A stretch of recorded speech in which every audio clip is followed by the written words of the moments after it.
Secret Success Hypnosis Clinic presents the Hypno to Hypno podcast. For more information, visit secretsuccesshypnosis.com. Hello, everyone, and welcome to the Hypno to Hypno podcast, where you can learn about hypnosis, hypnotists around the world, and what kind works for you. My name is Johanna Dinsdale, clinical hypnotist and founder of Secret Success Hypnosis Clinic. Today, our guest speaker is Sybil Bounassif, certified hypnotherapist with the National Guild of Hypnosis, a student of pre-medicine nursing from the American University of Beirut, and a Theta Healing practitioner from Think Institute. Welcome, Sybil. Thank you. So tell us a little bit about yourself and how you got started. Basically, I've been in this domain, in this career for around a year and a half now. What brought me to hypnosis was an actually interesting story. So I'm a student in the science field. I'm a nursing student. And so nursing itself is a very hectic profession, meaning that you have to deal with a lot of sick patients, you have to deal with a lot of critically ill patients, and sometimes you have to witness loss of patients. So at that time, it was overwhelming. I didn't know what to do. My nervous system was firing all the time. Apart that, not to forget to mention that studying for nursing was really hard. So for the past 3 years, I reached a point where I started to feel increased in my physical symptoms, increased in my physical sensation. And now I can say that I was having a little bit of mild to moderate anxiety until one day I had to take, it was a must for us to take a psychiatry course.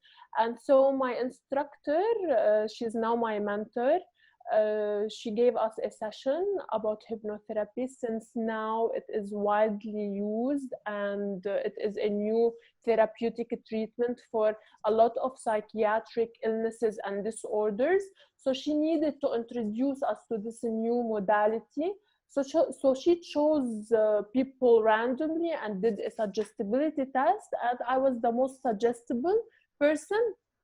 And so she performed hypnosis for me around 10 to 15 minutes, excuse me, and the results were really amazing. So I snapped out, I woke up from hypnosis, I literally felt something has changed. My perception of things has changed.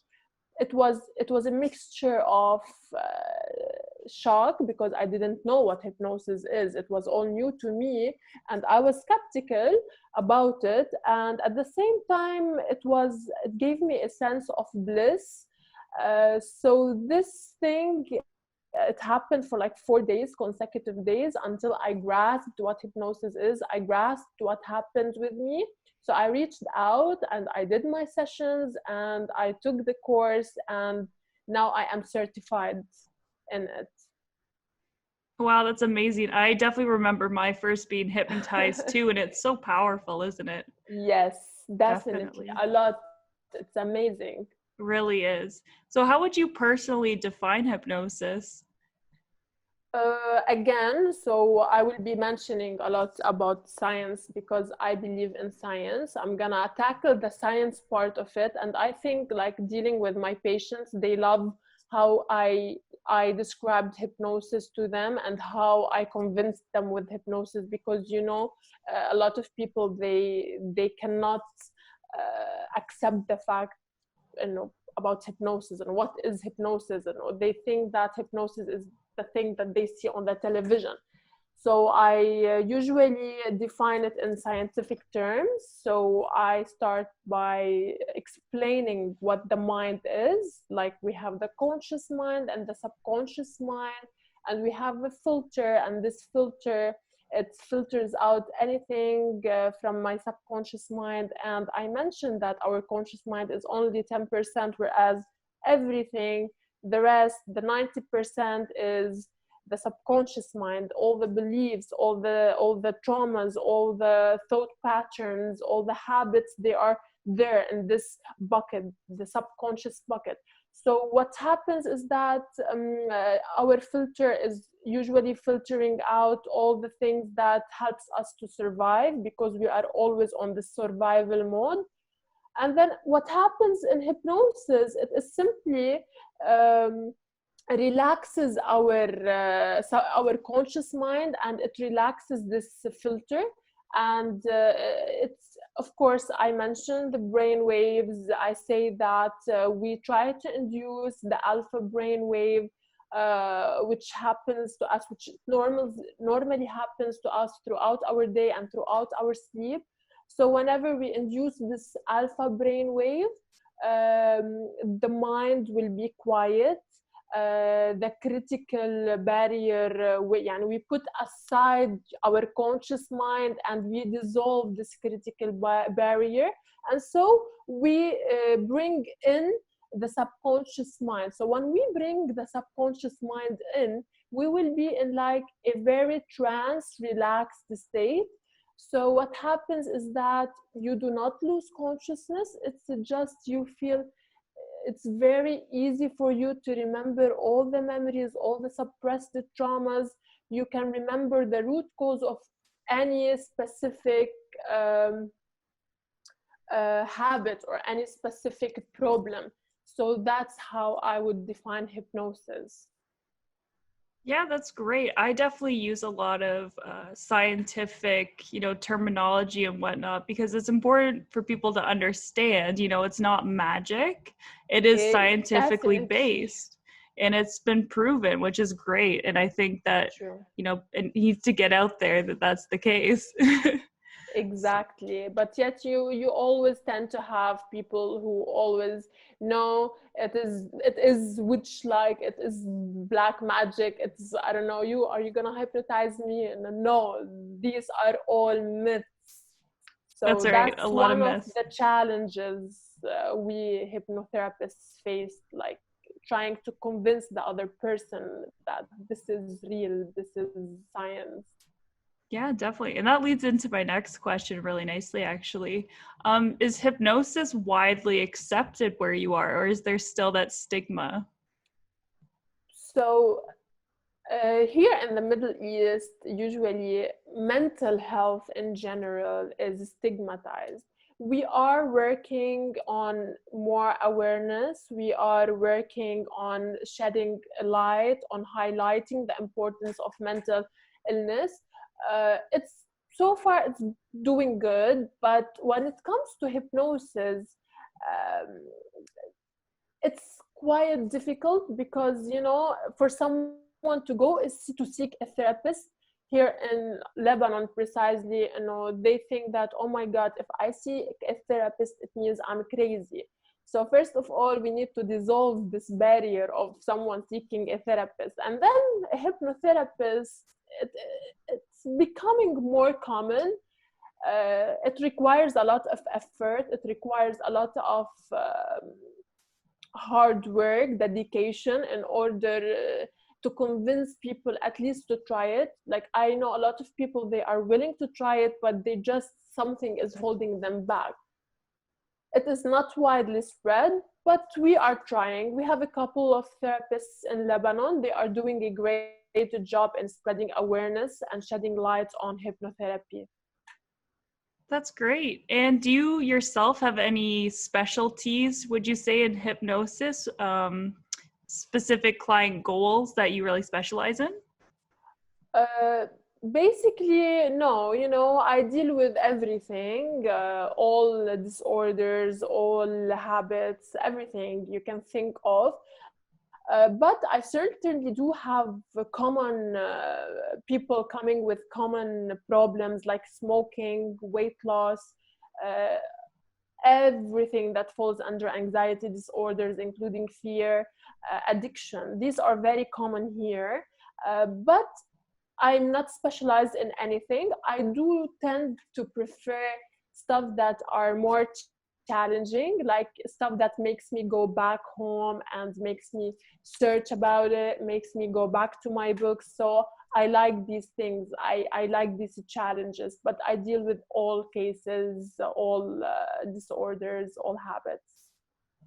Okay, that's great. Could you walk us through what a client would go through with their first session with you, just briefly? Mm. So basically, before having any session with me, we manage a phone call around 15 minutes. I tell the patient briefly about the whole thing, meaning I tell him about the price, I tell him about how many sessions on average, I tell him that it's prone to be modified. Some people requires more, some people requires less. Then for the first session, what I do is I do an introductory session about myself, about how I got into hypnosis, about my background, about success stories with hypnosis, and what to expect, and how we induce hypnosis. And then I leave the floor to the patient. He tells me if he needs any questions, any clarifications. And so he starts by telling me about himself, about his concerns, and it might actually lead us to book another session so that I can know exactly what he's looking for, exactly what he's passing through. And as for the third session, or perhaps sometimes the fourth, we start by doing an actual hypnosis. And of course, within the first session, we do the suggestibility test, and we proceed. Okay, interesting. What kind of suggestibility test do you use? It depends. Yeah. My favorite one, it's the progressive muscle relaxation. But sometimes I have to do the balloon and the hand. I think the hand clasp. I forgot its name. Oh, classic. Yeah, I think balloon and book. Where you have the heavy weights on one side. Yes, Yeah, we use that over here one. too. Yeah, so this one, but mainly I enjoy using the muscle progressive relaxation technique because it will make the patient leave with a smile, even for the first time, you know. So it's very essential for me to make sure that even from the first session, the patient or the client goes out from my office feeling a little bit of a change, you know. Definitely. And when it comes to physical aspects of it, like when your eyes remain closed, I find that it just helps, extend that belief, oh, it really worked because my eyes didn't open when they said it wouldn't. So what's the future of your practice look like?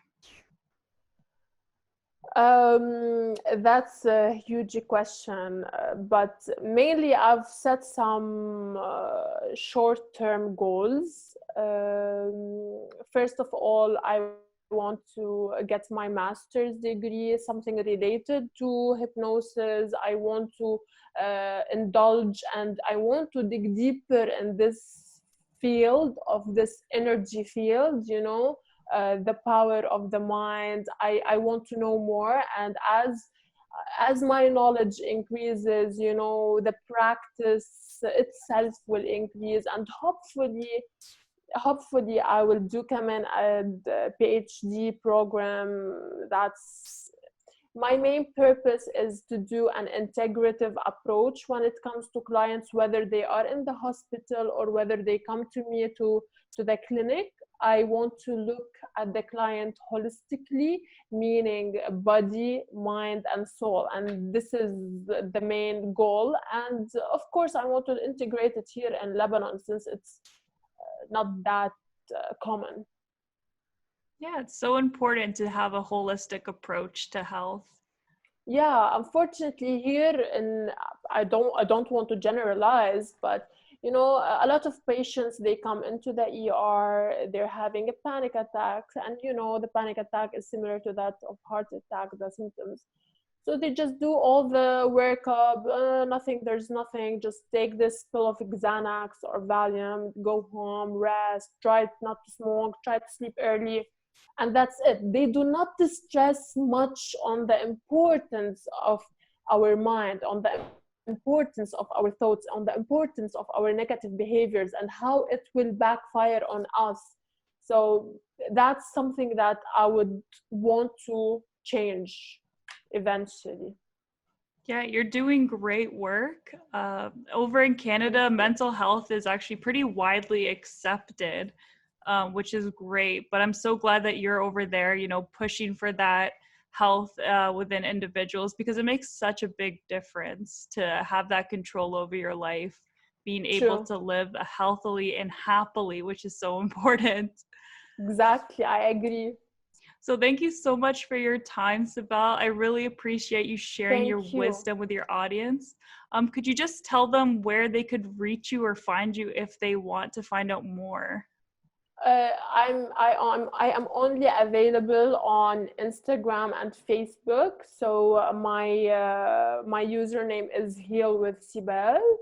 And of course, I provided my contact number on Facebook and also on Instagram, so they can just simply give me a call, schedule a phone session, or even they can text me or through WhatsApp.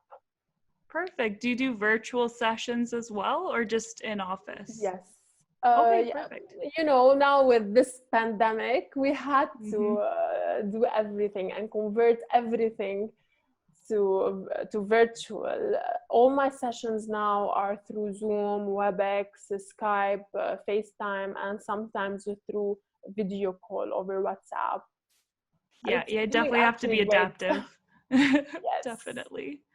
Well, thank you so much for joining us.